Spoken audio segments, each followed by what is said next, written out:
विश्वानि देवः सवितर्दुरितानि पराशुव यद्भद्रं तन्न आशुव। ओम शांति शांति शांति। ओम श्री गुरुभ्यो नमः। ओम श्री परमात्मने नमः। ओम परम ऋषिभ्यो नमः।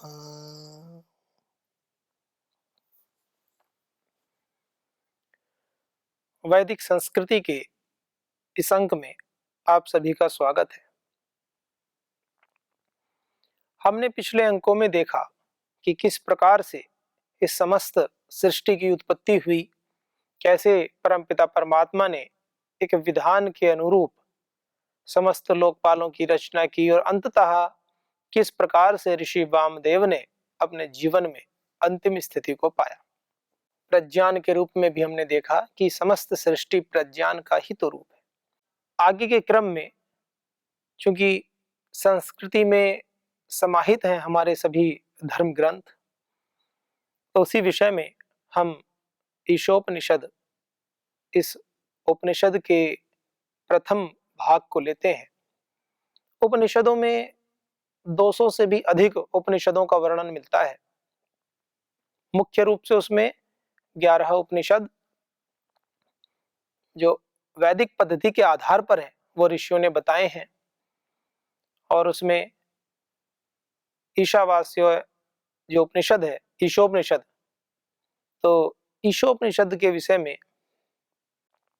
इसकी महानता के विषय में बहुत उल्लेख मिलता है। तो आइए आज ईशावास्योपनिषद को प्रारंभ करते हैं। इस उपनिषद के माध्यम से जो ऋषि हैं वो हमें क्या बताना चाहते हैं। इस उपनिषद में परमपिता परमात्मा का वर्णन है कि वो समस्त ब्रह्मांड में ओतप्रोत है, वो कैसा है, उसका स्वरूप कैसा है, उसके कुछ साकार गुण धर्मों के बारे में, उसके कुछ निराकार गुण धर्मों के बारे में हमें वर्णन मिलेगा। किस प्रकार से हम उस ईश्वर को पा सकते हैं, ये सब बातें जैसे जैसे हम आगे बढ़ेंगे इसमें मिलेंगी। अंततः हमारा उद्देश्य क्या है, मनुष्य जीवन में अंतिम लक्ष्य क्या है, हम मनुष्य क्यों हैं, एक बड़ा प्रश्न है। और इस प्रश्न का उत्तर हमें मिलता है जब हम अपने शास्त्रों के निकट आते हैं, जब हम अपने ऋषियों के निकट आते हैं, जब हम अपने वैदिक सत्य शास्त्रों के निकट आते हैं, तब हमें इस बात का उत्तर मिलता है कि मनुष्य जीवन क्यों है, मनुष्य जीवन का लक्ष्य क्या है, हम मनुष्य हैं तो क्यों हैं, हम पशु नहीं हैं तो क्यों नहीं हैं, और मनुष्य हैं तो मनुष्य क्यों हैं, मनुष्य सर्वश्रेष्ठ रचना है तो क्यों है, केवल शारीरिक रचना के माध्यम से या कुछ और भी है, कुछ और भी ऐसी बातें हैं कि जो मनुष्य को सर्वश्रेष्ठ बनाया है। तो उन सब बातों का उत्तर मिलता है इस संस्कृति में। हमारी वैदिक संस्कृति इतनी महान परंपरा वाली है, हमारी वैदिक संस्कृति इतनी रिच है, इतनी परिपूर्ण है कि उसमें समस्त प्रश्नों का पूरा पूरा उत्तर मिलता है, और प्रश्नकर्ता संतुष्ट भी हो जाता है, और केवल संतुष्ट ही नहीं होता, उसकी आगे गति बढ़ जाती है उस दिशा की ओर। तो कह रहे हैं ऋषि, प्रथम मंत्र लेते हैं ईशोपनिषद का। ओम ईशावास्यम इदम सर्वम यत् किंच जगत्याम जगत। ईशावास्यम इदम सर्वम यत् किंच जगत्याम जगत तेन त्यक्तेन भुंजी था माग्रदः कस्य सुधनम। कितनी सुंदर बात। माने एक एक मंत्र ही, एक सामान्य बात कहते हैं ना कि तोड़ कर दिया जी बात का, ऐसे एक एक मंत्र में समस्त जीवन का सार समाहित है। मनुष्य के घमंड को चकनाचूर कर देते हैं ऐसे एक एक मंत्र के द्वारा। कह रहे हैं ओम, ओम सर्वरक्षक परमात्मा परमपिता परमात्मा के विषय में ओम ऐसे निर्देश करते हैं। परमपिता परमात्मा का मुख्य नाम ओम है। ओम जो कि 3 अक्षर उसमें समाहित होते हैं। ओ ये प्लुत अक्षर है और मकार है। ओ को संध्यक्षर भी कहते हैं।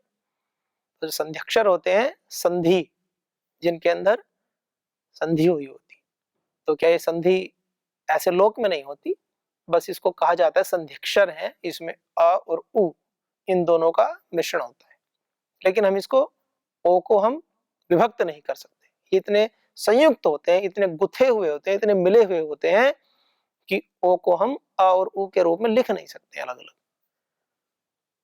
कुछ सोचते होंगे कि ओ के आगे ये उ जो बना देते हैं ये उ होगा, ये उ नहीं है, ये प्लुत है।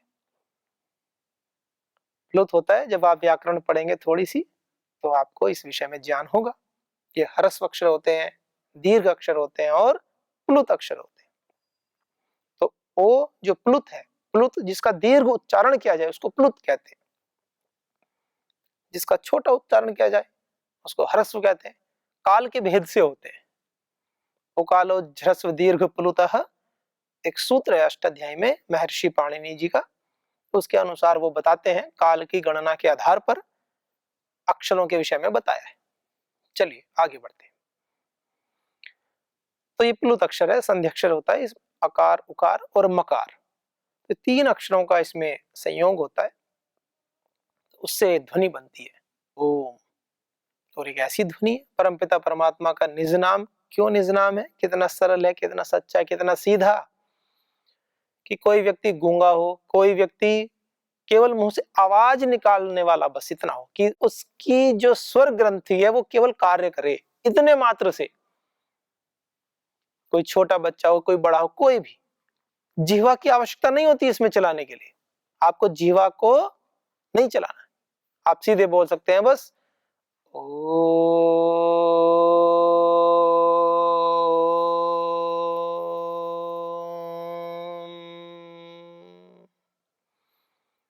3:1 के रेशो में बोलना है।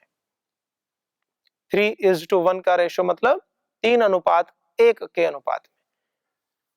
माने आपको यदि 1 मिनट तक ओम का उच्चारण करना है तो 45 सेकंड तक ओ इस क्रम से उच्चारण करें और 15 सेकंड बाद में उतरते हुए क्रम में मकार का उच्चारण करें, ऐसे। तो ओम उस परमपिता परमात्मा का, सर्वरक्षक परमात्मा जो सर्वांतर्यामी है, जो नित्य है, जो पवित्र है, सृष्टि की उत्पत्ति करने वाला है, अजर है, अमर है, अभय है, कण कण में व्याप्त है, सर्वांतर्यामी है। तो ऐसे परमात्मा की क्या उसका वर्णन करें। तो ऐसे परमात्मा की स्तुति हम करते हैं। तो परमात्मा के गुणों के विषय में बता रहे हैं उपनिषदकार, ऋषि बोल रहे हैं ओम ईशावास्यम इदम सर्वम यत् किंच जगत्याम जगत। ईशावास्यम, ईशा उस ईश के द्वारा, उस परमपिता परमात्मा के द्वारा, उस ऐश्वर्यवान व्यक्ति के द्वारा, जो व्यक्ति कहें कि उस ऐश्वर्यवान जो है प्रभु हमारे,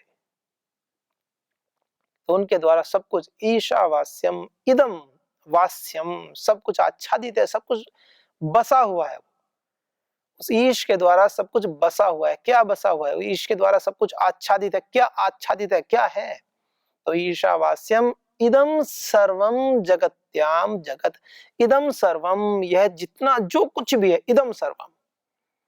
ईशावास्यम इदम सर्वम, इदम यह सर्वम सब कुछ जितना भी है, जगत्याम जगत, जगत्याम जगती, जगती का सप्तमी एकवचन जगत्याम। तो जगती में जो भी जगत है, ये तो बड़ी विचित्र सी बात होगी, इस जगती में जो जगत है वो सब कुछ परमात्मा से बसा हुआ है, परमात्मा से ढका हुआ है, परमात्मा से आच्छादित है, अर्थात परमात्मा उस प्रत्येक में, जगती में जो जगत है उसमें रचा बसा है। जगती क्या है और जगत क्या है, यह समझने की बात है। जगती कहते ना, समस्त जगती और जगत, जगती में जो जगत,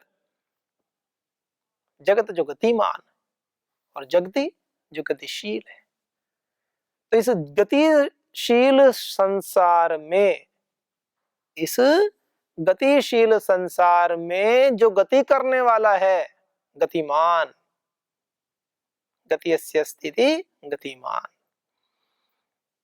तो इस समस्त गति करने वाले जगत में जो गतिमान है उससे समस्त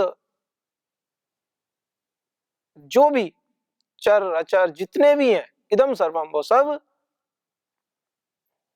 बसा हुआ है, माने वो सब में समाया हुआ है। उसके बिना तो गति हो ही नहीं सकती।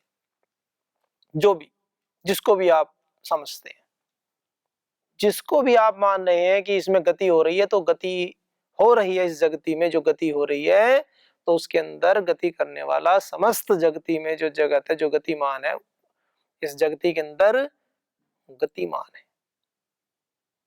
वो कौन है? वो ईश, परमात्मा। उसके सत्ता के बिना पत्ता भी नहीं हिलता, ऐसे बोलते हैं तो वो सही बोलते हैं।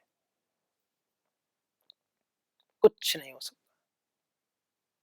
समस्त कण कण में व्याप्त है, कण कण में, एक छोटे से छोटे शैल में भी व्याप्त है, बड़े से बड़े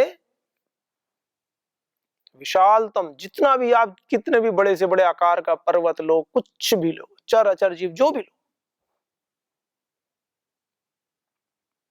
उसकी सत्ता है।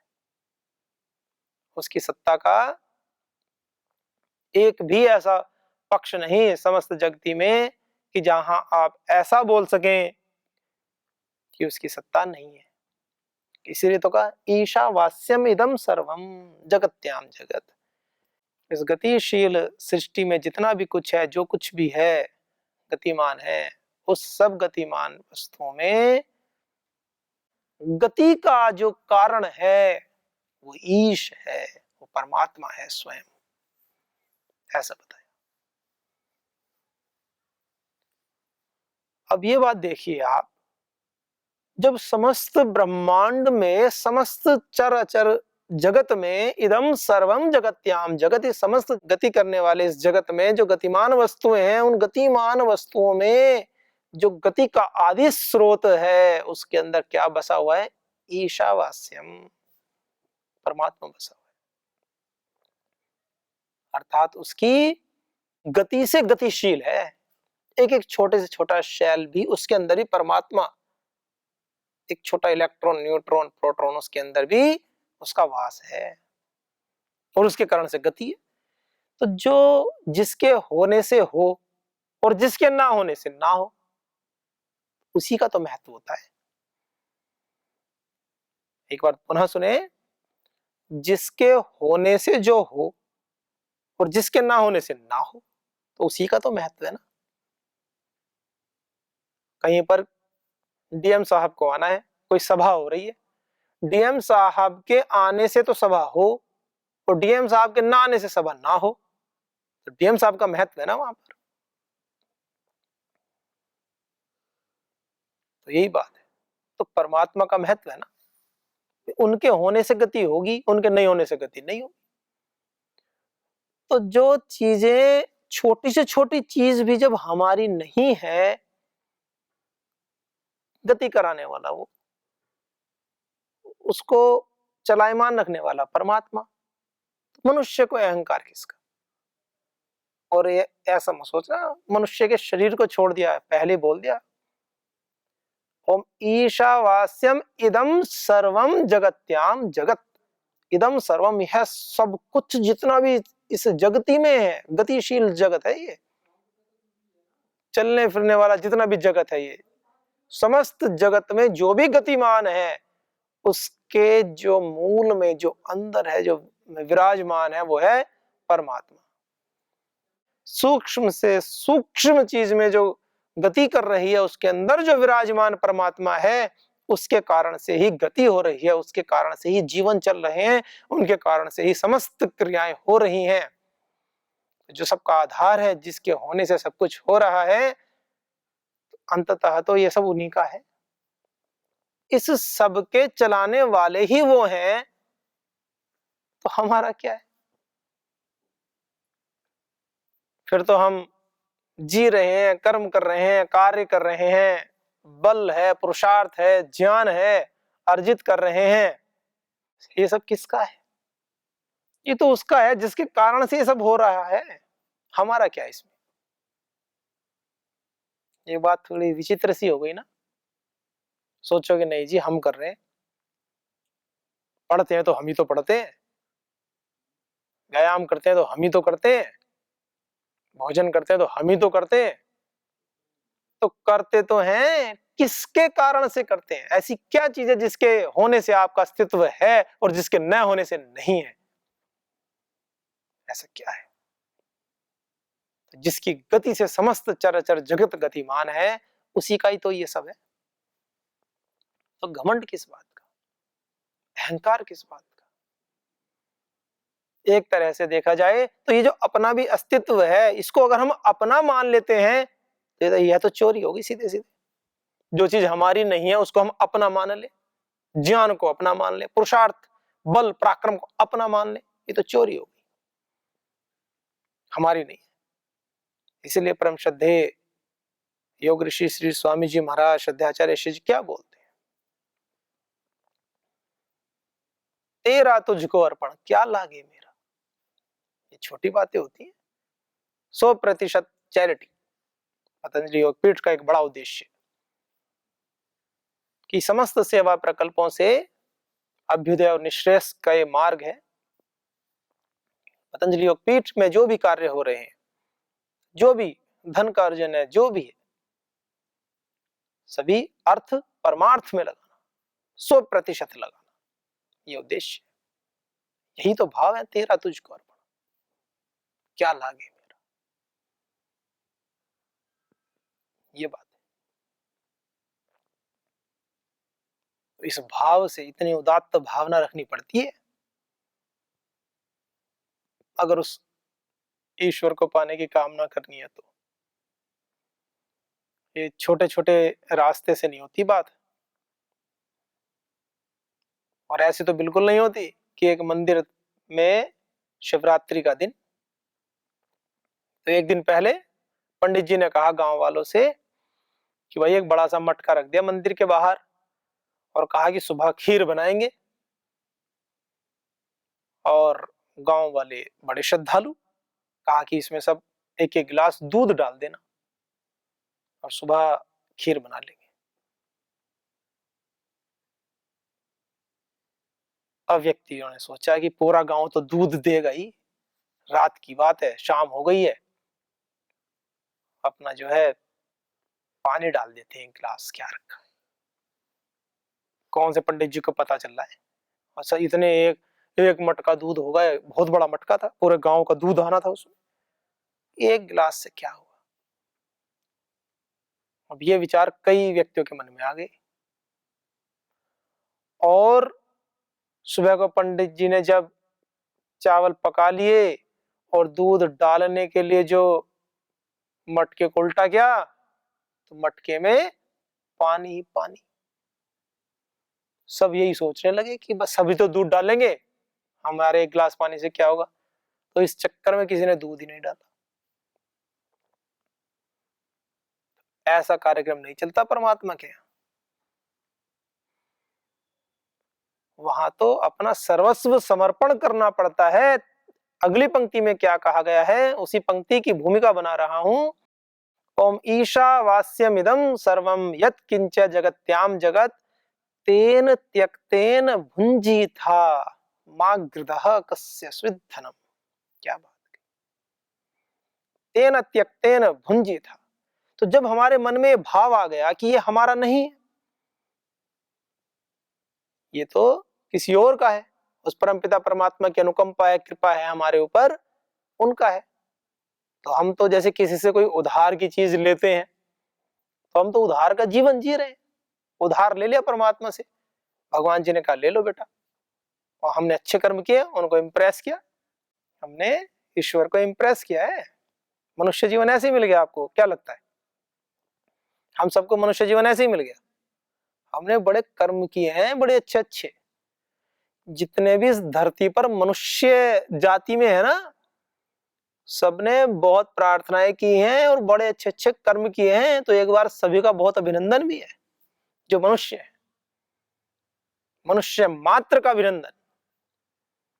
और मनुष्य हो तो इस बात का गौरव महसूस करो, आप सभी ने, हम सभी ने बहुत अच्छे अच्छे कर्म किए हैं, बहुत पुरुषार्थ किया है, तब जाकर के भगवान जी हमसे इंप्रेस हुए हैं, हमसे प्रभावित हुए हैं। और उन्होंने कहा है कि चलो आपको मैं अपनी सर्वश्रेष्ठ जितनी भी हमारी रचनाएं हैं, मैं उन सबसे अच्छी रचना आपको बनाता हूं, मैं आपको मनुष्य बनाता हूं। मनुष्य क्यों बनाते हैं? क्योंकि मनुष्य एक ऐसी रचना है जिसके अंदर सामर्थ्य है इस जन्म मरण के बंधन से पार जाने का। समस्त ब्रह्मांड में जितनी भी जातियां हैं, किसी भी जाति में शेर हो, चाहे हाथी हो, चाहे व्हेल मछली हो, जो ताकतवर माने जाते हैं, किसी में इतनी सामर्थ्य नहीं है जो इस जन्म मरण के बंधन से पार जा सके। केवल भोग ही होनी है। बुद्धि है, आप कहेंगे कि पशुओं में भी तो बुद्धि होती है। होती है। कबूतर है, एक बार आकाश मार्ग से कहीं भी ले जाओ और वहां से छोड़ दो, पुनः लौट कर आ जाएगा, कितना ही लंबा मार्ग क्यों ना हो, एक बार देख लेता है तो भूलता नहीं। कम बुद्धि है, बहुत बुद्धि।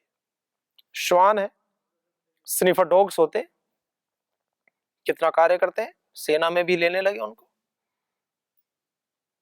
इतनी घ्राण शक्ति इतनी तीव्र होती है कि बैग के अंदर और दूर से भी पहचान लेते हैं कि इसमें कोई मादक द्रव्य है या नहीं है। उनकी ऐसी ट्रेनिंग देते हैं, प्रशिक्षण देते हैं, लेकिन उनके अंदर ऐसी घ्राण शक्ति है, तभी तो प्रशिक्षण देते हैं। मनुष्य को तो नहीं दिया जा सकता क्योंकि उसकी घ्राण शक्ति इतनी तीव्र नहीं। घ्राण शक्ति है पर इतनी तीव्र नहीं है कि दूसरे के बैग को देखकर सूंघ के पहुंच जाए। जिसके पास है उसी को तो दिया जाएगा प्रशिक्षण। इससे क्या पता चलता है? फिर भी मनुष्य को सर्वश्रेष्ठ बताया, क्यों? क्योंकि वो कर्म के बंधन को तोड़ सकता है। प्रवाह से चले आ रहे जो कर्मों के बंधनों को तोड़ सकता है, नव कर्मों का सृजन कर सकता है और अंततः निष्काम कर्म कर सकता है। अंततः मैंने कहा, एक एक शब्द पर ध्यान देने की बात है। कुछ लोग प्रारंभिक अवस्था में ही निष्काम कर्म की बात करने लगते हैं कि निष्काम कर्म करने चाहिए, निष्काम कर्म करने चाहिए। निष्काम कर्म क्या होते हैं? निष्काम कर्म, निष्काम कर्म कुछ नहीं होते। निष्काम कर्म तो परिणाम होते हैं। आपके सुकर्मों का परिणाम है निष्काम कर्म। जब आपके द्वारा समस्त अच्छे अच्छे कर्म किए जा रहे हैं तो अंततः अच्छे कर्म करते करते करते करते करते करते समर्थ गुरु सत्ता के आशीर्वाद से आपके मन में उन कर्मों को भोगने की इच्छा धीरे धीरे समाप्त हो जाती है। कर्म करना बंद नहीं करते आप, फिर भी कर्म तो फिर भी करते हैं। कर्म का फल लेने वाली जो इच्छा है वो धीरे धीरे धीरे धीरे धीरे धीरे समाप्त होने लगती है। और जब पूर्णतः वो समाप्त हो जाती है तो वही कर्म जो कि कुछ समय पहले तक सकाम कर्म थे, वही कर्म आपके लिए अब निष्काम कर्म हो जाते हैं। ये साधक की दृष्टि से आध्यात्मिक स्तर पर बात कही जाती है। तो क्या साधक संसार को छोड़कर ही बना जाता है? ऐसा तो कहीं नहीं। गृहस्थ में रहते रहते भी आप साधक हो सकते हैं, छात्र जीवन में भी आप साधक हो सकते हैं, और आगे तो वानप्रस्थ और संन्यास आश्रम है ही। माने जहां पर भी हैं आप, जिस प्रोफेशन में भी हैं, जिस व्यवसाय में भी हैं, कहीं से भी अपनी यात्रा शुरू कर सकते हैं। आपका स्तर क्या है? इस साधना के लिए इस बात की आवश्यकता नहीं है कि आपका स्तर क्या है, जहां से शुरुआत तो करो आगे। कि हम तो 80 वर्ष के हो जाएंगे और 70 वर्ष के हो जाएंगे और 50 वर्ष के हो जाएंगे, हम तब प्रारंभ करेंगे, ऐसा कहीं नहीं लिखा हुआ। आप संकल्प कीजिए, शुभ संकल्प कीजिए और आगे बढ़िए। ऐसा कोई नियम नहीं है कि हमें इस पर्टिकुलर टाइम पर आगे बढ़ना है। अपने जीवन को इस पथ पर आगे बढ़ाना है। मनुष्य जीवन आपको मिला है, उस परम पिता परमात्मा ने आपके ऊपर कृपा की है और आपने प्रार्थना की है। कृपा हर एक के ऊपर नहीं होती, ये समोसे चटनी वाली कृपा नहीं है। कृपा तब होती है जब हम पुरुषार्थ पूर्वक कर्म करते हैं, तब कृपा होती है। परम पिता परमात्मा अत्यंत न्यायकारी भी हैं और दयालु भी हैं। कोई व्यक्ति पुरुषार्थ ना करे और बस भगवान जी के सामने हाथ जोड़कर बैठा रहे कि मुझे अगले जन्म में मनुष्य बना देना, मनुष्य बना देना, कर्म कुछ ना करे, ऐसी बात नहीं बनेगी। अगर मनुष्य शरीर दिया है तो अच्छे से अच्छे कर्म आपको करने ही होंगे, क्योंकि साधन आपको अच्छा मिला है और आप अच्छे कर्म नहीं करेंगे तो फिर साधन व्यर्थ हो गया, फिर कोई क्यों देगा। और जैसा दिया है वैसा नहीं लौटाओगे तो भी गलत बात है आपकी। बहुत अच्छे शुभ कर्म करने के लिए साधन दिया था और आपने बिना कर्म के लौटा दिया खराब करके, तो दोबारा मिलेगा ही नहीं। तो आपने बहुत प्रार्थनाएं की हैं, बहुत पुरुषार्थ किया है, तो इस बात को आप सभी मन में बैठाओ, मन में अच्छे से सोचो विचारो। हमारा यह परम कर्तव्य है कि हम अपना संपूर्ण सामर्थ्य उस ईश्वर द्वारा बताए गए मार्ग पर चलने में लगाएं और अपने जीवन के अंतिम लक्ष्य को पाएं। इति ओम। ओम शांति शांति शांति।